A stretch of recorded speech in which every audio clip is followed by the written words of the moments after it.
কৃষ্ণ ভগবানকে হংসাবতাৰ ধাৰণ কৰি ব্ৰহ্মাক পাৰমাৰ্থিক জ্ঞান দিছিল। কাৰণ ব্ৰহ্মাই ভগৱন্তৰ পৰা জন্মিও ভগৱন্তৰ মহিমা বুজি পোৱা নাছিল। আৰু এইখিনি ব্ৰহ্মাক এই জ্ঞান দিয়াকে ভগৱন্তৰ এটা অৱতাৰ হংসাবতাৰ। আৰু প্ৰতিটো মন্বন্তৰে মানে ভগৱন্তই এই যে অৱতাৰ ধাৰণ কৰি দুষ্টক দমন শান্তক পালন। মন্বন্ত মানে এজন মনুৰ দিনত মনুৰ জীৱন কালক এক মন্বন্তৰ বুলি কোৱা হয়। আপোনালোক সকলোৱে জানে আমাৰ যুগ হ'ল 4টা। সত্যনেতা দাপৰ কলি 4 যুগৰ বয়স হ'ল বৎসৰত 43 লক্ষ হাজাৰ বিংশতি সত্যনেতা দাপৰ কলিৰ পৰিমিতি। এই 4 যুগৰ বয়স হ'ল 43 লাখ আমাৰ 20,000। এনেকৈ 71টা যুগ লগ লাগিলে এজন মনুৰ দিন হয়। এজন মনুৰ জীৱন কালত 71টা মানে আমাৰ এটা যুগৰ বয়স হ'ল 43 লক্ষ 20,000। তেনেকৈ 71টা যুগ লগ লাগিলে এক মন্বন্তৰ হয়। এক মন্বন্তৰ মানে এজন মনুৰ দিন। এটা 7 নম্বৰ মনু চলে চাক্ষুষ মনু। চাক্ষুষ মনু। আৰু এক মন্বন্তৰত ব্ৰহ্মাৰ একদিন হয়। আমাৰ মনুৰ 14 জন আৰু 14 জন মনুৰ জীৱন কালটো ব্ৰহ্মাৰ একদিন হয়। আৰু ব্ৰহ্মাৰ আয়ু হ'ল 100 দিন। 100 দিন হলে এক কল্প হয়। সময় এটা হিচাপ দিছে। এক মন্বন্তৰ মানে হ'ল এজন মনুৰ জীৱন কালক এক মন্বন্তৰ। এক মন্বন্তৰ কোনে জীয়াই আছিল বা প্ৰহ্লাদ ভয়াসাত দৈত্যৰ এক মন্বন্তৰ নবা মানে প্ৰহ্লাদে এক মন্বন্তৰ দৈত্যৰ ঈশ্বৰই মানে জীয়াইছিল। আৰু তাৰ পাছত ইয়াত কি ক'লে বা ধনন্দৰী ৰূপে হৰি অমৃত ঘট ধৰি সমুদ্ৰ পাৰ হইলা বাজ। এটা সমুদ্ৰ মন্থন দেৱতাৰ দৈত্য। আৰু আপোনালোকে জানে সমুদ্ৰ মন্থন কিয় ল'ব লগা হৈছিল। এদিনাখন দুৰ্বাসাই এডাল বৈজন্তী মালা মানে ইন্দ্ৰক দিছিল। ইন্দ্ৰক বাটতে লগ পাই দি দিলে। ইন্দ্ৰই মালাডাল দিয়াৰ লগে ইন্দ্ৰই কি ক'লে মালাডাল হাতীৰ মূৰত পিন্ধাই দিছিল। মালাডাল নিজৰ ডিঙিত নললে। হাতীৰ ডিঙিত অৰিয়াবতত পিন্ধাই দিলে। অৰিয়াবতী মূৰত দিয়াৰ লগে লগে মানে কোৰেৰে আনি এই দুৰ্বাসাৰ সন্মুখতে ভৰিৰে গচকি পেলালে। কম অপমান। এই কথা দুৰ্বাসাই অভিশাপ দিলে যা আজিৰ পৰাই স্বৰ্গত লক্ষী হাৰা হওক। সকলোবিলাক লক্ষী হাৰা মানে সকলোবিলাক নিমজ হৈ গ'ল। আৰু লক্ষীৰ এতিয়া সাগৰত প্ৰৱেশ কৰিলে। আৰু তেতিয়াই ভগৱন্তই কি কৰিলে দেৱতাবিলাকক কাষলৈ মাতি আনি ক'লে তোমালোকে এটা কাম কৰা, সমুদ্ৰ মন্থন কৰিলে অমৃত ওলাব। আৰু অমৃত ওলালে অমৃত খালে তোমালোকে অমৰ হ'ব পাৰিবা। কিন্তু এই কাম তোমালোকে অকলে কৰিব নোৱাৰা। দৈত্যবিলাকে অকলে কৰিব নোৱাৰে। সেইকাৰণে তোমালোকে দুপক্ষলৈ তেতিয়া দেৱতা দৈত্যকে এটা পিতৃৰ সন্তান আছিল।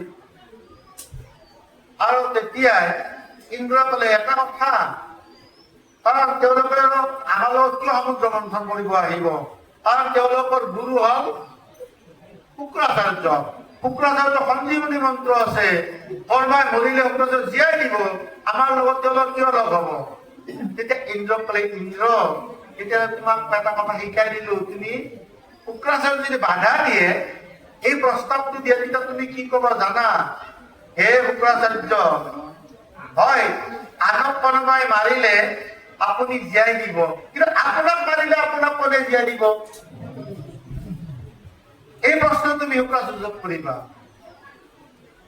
যোৱা তোমালোকে সমুদ্ৰ মন্থন কৰা গৈ আৰু সমুদ্ৰ মন্থন যেতিয়া অমৃত ওলাব, অমৃত মই দৈত্যক নেনাম, কিন্তু মই কি কৰিব লাগে পিছখানি মই কৰিম। বাকী তোমালোকে গৈ মাত্ৰ দুটা পাৰ্টি মানে মিলিত হয় কামখিনি কৰাৰ সিদ্ধান্ত লয়। ইন্দ্ৰই ইন্দ্ৰকে আদি কৰি দেৱতাবিলাকে অস্ত্ৰ অস্ত্ৰ নোহোৱাকৈ বলি সভাত উপস্থিত হলে বলি এজন বলি ৰজা আছিল আৰু বলিটোৰ কথাখিনি কলে তেতিয়া শুক্ৰাচাৰ্যই কথাখিনি কৈছিল বোলে আমাৰ দৰকাৰ নাই ইমান বল দি মৰিব কাৰণ কৰবাই মৰিলে মই জীয়াই দিম সেই ইন্দ্ৰ বোলে আপোনাক মাৰিলে আপোনাক মানে জীয়াই দিব হয়তো কথাটো নহয় ময়ে জানো বাকীটো কোনো নাজানে তেতিয়াহ'লে কথা নাই কাৰণ এইটো যদি খাই দিব পৰা যায় অমৃত যদি গ্ৰহণ কৰিব পৰা যায় তেতিয়াহ'লেতো কোনো কথাই নেই এয়া চুক্তিবদ্ধ হ'ল দেৱতা দৈত্য লগ লাগিও মন্দৰ পৰীক্ষা আনিব পৰা নাছিল ন গোটেই দেৱতা দৈত্য লগ লাগিও আনিব পৰা নাছিল কোনে আনিছিল জানে একমাত্ৰ বিনতানন্দন গৰুৰ পক্ষী চাব দেই কাশ্যপৰে সন্তান দেৱতাবিলাকৰ কাশ্যপৰ সন্তান আৰু দৈত্যবিলাকৰ কাশ্যপৰে সন্তান আৰু গৰুৰ পক্ষীও কাশ্যপৰে নহয় বা বিনাতা আৰু সমুদ্ৰ মন্থন কৰোঁতে যিডাল জৰি দিছিল বাহুকিনা কাৰ সন্তান কাশ্যপৰে কদ্ৰুৰ নহয় চাওকচোন কাশ্যপৰে সন্তান বিলাকে লগ লাগি নহয় বা গৰুৰ পক্ষী মন্দৰ্পত আনিলে দেৱতা দৈত্য লগ লাগিলে আৰু আৰু বাহুকিনাকে আকৌ মন্দৰ্পৰ মথনি যদি হ'ল আৰু তেতিয়া 14বিধ মহাৰত্ন ওলাইছিল প্ৰথম ওলাইছিল কালকুট বিষ সেই কামে হজম কৰিব সকলোৱে দৌৰি পলাল সকলোৱে দেৱতাৰ ওচৰত গ'ল যেতিয়া দেৱতাবিলাকে গৈ এতিয়া শিৱক কলে শিৱৰ ওচৰত যোৱা শিৱে আহি সেই বিষ কালকুট বিষ পান কৰিলে তেওঁ ভিতৰলৈ গ'ল বিষ ক'ত থাকিল কণ্ঠত সেইকাৰণে তেওঁৰ নাম নীল কণ্ঠ কিন্তু সাধাৰণতে যিকোনো বস্তু খালে আমাৰ পেটলৈকে যাব লাগে মানে বা কিন্তু শিৱে খোৱা কালকুট বিষ কিয় ভিতৰলৈ নগ'ল কিয় কণ্ঠত ৰৈ গ'ল তাৰ দ্বাৰা আমাক জ্ঞান দিলে শিৱে 1000 নাম সদায় জপ কৰি থাকে হৃদয়ত যেতিয়া নাম জপ কৰি থাকিব ভিতৰত দিশ যাব পাৰিবনে বা নামৰ প্ৰভাৱ শক্তিটো দেখুৱালে নামৰ প্ৰভাৱ দিশ ভিতৰলৈ যাব নোৱাৰিলে আৰু নামৰ প্ৰভাৱৰ দিশ বিক্ৰিয় হৈ নীলা হৈ গৈছিল আৰু সেইকাৰণে তেওঁৰ কণ্ঠটো লগে লগে নীলা হৈ গ'ল আৰু শক্তিৰ বিনাশ নাই এটা শক্তিৰ পৰা এটা শক্তিলৈকে ৰূপান্তৰ হৈ গ'ল নীলা হৈ গ'ল আৰু তেতিয়া নাম চলে নীল কণ্ঠ তাৰদ্বাৰা আমাক বুজাইছে বা আমিও শিৱৰ নিচিনা কয় শিৱ মানে কি শিৱহে বিষ পান কৰিব পাৰিছে আপুনি মই পাৰোনে নোৱাৰিম আমাক বুজাইছে আমাৰ যদি হৃদয়ত নাম বোলে অনবৰত জুপি থাকিব পাৰো সংসাৰৰ বিষ আমিও পান হজম কৰিব অৰ্থাৎ বিষয়ৰ বিষবিলাক আমিও হজম কৰিব পাৰিম যদি আমাৰ হৃদয়ত নাম যজ্ঞ চলি থাকে কাৰণ যত জীৱ তত শিৱ নব শিৱটো নিমিত্তহে বুজাইছে আমাক বুজাইছে আমিও সংসাৰৰ বিষ হজম কৰিব পাৰিম এই কোনখন সমুদ্ৰ এইখন সংসাৰ সমুদ্ৰৰ পাই ওলোৱা সংসাৰ সাগৰৰ বিষয়ৰ বিষবিলাক আমিও হজম কৰিব পাৰিম কোনবিলাকে পাৰে যাৰ হৃদয়ত নাম আছে আৰু বেয়া বিষয়লৈ হজম কৰিব পাৰে নবা যে মানে যাৰ নাম নাই হজম কৰিব নোৱাৰে তাৰ লগত তৰ্কাতৰ্কি লাগি যাব কথাটো বুজি পাইছে ন আৰু এটা সময়ত বা 14বিধ মহাৰত্ন এটা সময়ত লক্ষ্মীও আবিৰ্ভাৱ হ'ল আৰু লক্ষ্মীক দেৱতাই বোলে আমি দিয়া আমাৰ দৈত্য বোলে আমি সকলোৰে হাহাকাৰ আৰু তেতিয়াই ব্ৰহ্মাই সিদ্ধান্ত দিলে বোলে মই এই লক্ষ্মীৰ স্বয়ংবৰ পাতিম আৰু অধিকাৰ থাকিব একমাত্ৰ নাৰীৰ কাৰণে স্বয়ংবৰত মই এডাল মালা লক্ষ্মীৰ হাতত দিম লক্ষ্মীয়ে যাকে স্বামী হিচাপে গ্ৰহণ কৰিব বিচাৰে তেৱে বেলেগ ইয়াত আপত্তি কৰিব নোৱাৰে আজিৰ পৰা সিদ্ধান্ত হ'ল জগতত একমাত্ৰ স্বামী নিৰ্বাচন কৰিব পৰা ক্ষমতাটো নাৰীৰ হাতত থাকে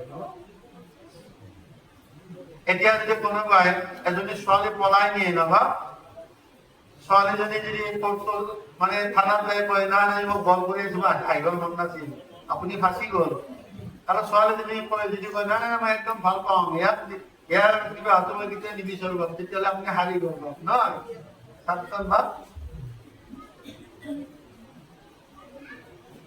মানে তেতিয়াই ব্ৰহ্মাই আৰু প্ৰথম স্বয়ংবৰখন ভাৱ আৰু সেই তেতিয়াই লক্ষ্মীয়ে সেই মালাডাল নি কাক তাতে দিছিল বা ভগৱন্তক মানে এইটো আজিও সেই নিয়মটো আজিও অটুট আছে নহয়নে আমি যোনে যিমান চাব নাযাওঁ কিয় ছোৱালীয়ে আপত্তি কৰিলে সেইখন বিয়া কেতিয়া হ'ব আগতে এইবিলাক সিদ্ধান্ত বা এই সমুদ্ৰ মন্থনত যিয়ে নহয় এইবিলাক জনা কথা আপোনালোকে আৰু শেষত যেতিয়া অমৃতৰ ঘট লৈ আবিৰ্ভাৱ হ'ল আৰু তেতিয়া মানে ইতিমধ্যে শুক্ৰাচাৰ্য আৰু নিয়োগ কৰি দিছিল স্বৰ ভানু নামৰ দৈত্যক সদায় কৈছিল দেৱতাবিলাকক বিশ্বাস নকৰিবা অমৃত ওলালে মানে শুক্ৰাচাৰ্য এক্সট্ৰাকে এটা নিয়োগ কৰি স্বৰ ভানু নামৰ দৈত্য অমৃত ওলালে কলত তুমি লৈ আহিবা স্বৰ ভানু নামৰ দৈত্য আহিল নহয় অমৃতৰ কলহটো যেতিয়া দৈত্যবিলাকে লৈ আহিল হাহাকাৰ লাগিল দেৱতাবিলাকে মুখ চাই দেখি দেৱতাবিলাকে গৈ ভগৱন্তক ক'লে প্ৰভু আপোনাৰ কথা মতে ইমান কষ্ট কৰি সমুদ্ৰ মন্থন কৰিলো অমৃতৰ কলহ লৈ দেৱতা যেতিয়া আনন্দ কৰি আছে তেওঁলোকে অমৃতৰ কলহটো মাজত থৈ একেবাৰে গান বাজনাত মত্ত হৈছিল ভগৱন্তই তেতিয়াই মহিনীৰ ধাৰণ কৰি তেওঁলোকৰ মাজত উপস্থিত হ'ল তেওঁলোকে ৰূপ দেখা পায় বিভোৰ হৈ গ'ল বাপৰে এইটো তথ্য বোলে মই নাম বোলে যাৰ বেছি বল আছে বোলে মই দিওঁ তেতিয়াই বোলে বাৰু তোমালোকে যিমান গণ্ডগোল কৰি আছে কাৰণ এই অমৃতৰ কলহটো অমৃতৰ ক'ত পালা সমুদ্ৰ কাৰ লগত বোলে দেৱতাৰ সৈতে একেলগে মিলি গৈছিলো তোমালোকে আচলতে দুটা পক্ষতে ভাগ তোমালোকে লাগে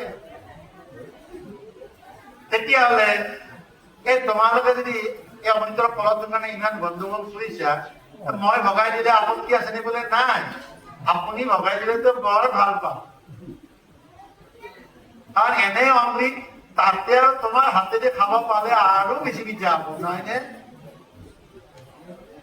তেতিয়াহ'লে কাম কৰা দেৱতাবিলাকক মাতি আনা আনিলে দেৱতাবিলাকক দেৱতাবিলাক এটা হাৰি হোৱা আৰু দৈত্যবিলাক এটা হাৰি হোৱা আৰু এতিয়া ভগৱন্তই এই অমৃতৰ কলহ লৈ মহিলাক ধাৰণ কৰি তেতিয়া মাজত থিয় হৈছিল আৰু তেতিয়াই দেৱতাবিলাকৰ দৃষ্টি আৰু ভাৱনা আছিল অমৃতৰ কলহত আৰু দৈত্যবিলাকৰ দৃষ্টি আৰু ভাৱনা আছিল আমাৰে মোহিনী ৰূপত সেইকাৰণে দেৱতাবিলাকে অমৃত খাব পালে দৈত্যবিলাকে অমৃত খাব নাপালে না কাহিনী মতে তাৰমানে আমাক বুজাইছি আমিও ভাগৱতক আহি এই ভাগৱতৰ নাম অমৃত খাবলৈ হলে আমিও যদি দৈত্যবিলাকৰ নিচিনা পাম আমাৰ যদি মন আৰু দৃষ্টিকোণ থাকে মোহিনী ৰূপত নহয়নে আমি অমৃত খাব পাম জানো পামনে আমাৰ দৃষ্টিকানি লগত থাকিব দৃষ্টিৰ ভাৱনা ক'ত থাকিব লাগিব ভাগৱতত থাকিব লাগিব নহয়নে বা তেতিয়াই ভাগৱতৰ নাম অমৃত আমি খাবলৈ কাহিনী ইমান সহজ নহয় বাবু আমাক বুজাইছি আমাৰ মাজত দৈত্য আছে দেৱতা আছে দেৱতাবিলাকে অমৃত খাব পাব ইয়াত দৈত্যবিলাকে কিন্তু খাব নাপায় আৰু তেওঁলোকৰ ভাৱনা আৰু দৃষ্টি সদায় বেলেগত থাকে আৰু তাৰে মাজতে কিন্তু দেৱতাবিলাকক যেতিয়া দি আছিল তাৰে মাজতে বা তাৰ ৰাহুৱে যায় দেৱতাৰ ভাও লৈ ৰূপ লৈ মাজুলী হাতখন মই মুখত দিছিল মাত্ৰ লগে লগে চন্দ্ৰ সূৰ্য কৰি দিলে ৰাহুল অমৃত খালে লগে লগে ভগৱতে সুদৰ্শনে দি ৰাহুৰ ডিঙিটো কাটি দিলে নগদ আৰু তেতিয়াই ৰাহুৰ মুখৰ পৰাই অমৃত অলপ চিটিকি পৰিছিল আৰু সেই অমৃতৰ পৰাই যি অমৃত চিটিকি পৰিছিল তাৰ পৰা কি এডাল নহৰুৰ জন্ম হ'ল আৰু এই দৈত্যৰ মুখৰ পৰা ওলাইছিল কাৰণে আমাৰ মানুহবিলাকে ভকতবিলাকে নাখায় কিন্তু অমৃতৰ পৰা সৃষ্টি হৈছিল কাৰণে ইয়াৰ কিন্তু ঔষধি গুণ মাৰাত্মক আছিল। ঔষধি গুণ আছে, কিন্তু কাৰ মুখৰ পৰা ওলাইছিল? দৈত্যৰ মুখৰ পৰা ওলাৰ কাৰণে আমাৰ ভকত সমাজে হেৰিত নিদিয়ে, আমাৰ এই অনুষ্ঠান বিলাকত নিদিয়ে, আমাৰ নামত কিন্তু নিদিয়ে দেই বা অনুষ্ঠান এনে কোনোবা খাই বেলেগ কথা, কিন্তু ৰাজহুৱা অনুষ্ঠানত নিদিয়ে। নিদিলে কি হ'ব, ঘৰত খাই থাকিলে নহয় একে কথা। কিন্তু তাৰ কিন্তু ঔষধি গুণ লিখিছে, তাৰ অমৃতৰ পৰাই উদ্ভৱ হোৱা কাৰণে তাৰ ঔষধি গুণ যথেষ্ট আছে। এটা হল তাৰমানে সমুদ্ৰ মন্থনৰ কাহিনী। আৰু মহিলু ধাৰণ কৰি প্ৰথম ভৰিখন য'ত দিছিল সেইটুকুৰ ঠাইত পবিত্ৰ ঠাই হল হৰিদ্বাৰ। হৰিদ্বাৰ যে মানুহ হৰিদ্বাৰত যায় যে, এই মহিলুক ধাৰণ কৰি প্ৰথম ভৰিখন তাতে দিছিল। দুৱাৰ এইখন হৰিদ্বাৰ। মই চবকে কৈছো আপোনালোকে সকলো কথা। আৰু এই সমুদ্ৰ মন্থন কৰাৰ কাৰণে ভগৱন্তৰ এটা অৱতাৰ হল কুৰ্ম অৱতাৰ নহয়। এই মন্দৰ পৰ্বতখন ধৰি অহা ভগৱন্তই 50 কোটি যোজন প্ৰহৰৰ পথ ধাৰণ কৰিছিল। আৰু এই কুৰ্ম অৱতাৰ ধাৰণ সেইকাৰণে সমুদ্ৰৰ পৰা যেতিয়া কশ্যপ মুনি ওলাইছিল, তেতিয়াই ভগৱন্তই ক'লে মই ইমান কষ্ট কৰি ধৰি আছো, মোকো ভাগ লাগিব নহয়। সেইকাৰণে কশ্যপ মুনিটো তেওঁ ডিঙিত নিজে কৌতি সূৰ্য অমদলে কৌস্তৱ মুনি, এই মুনি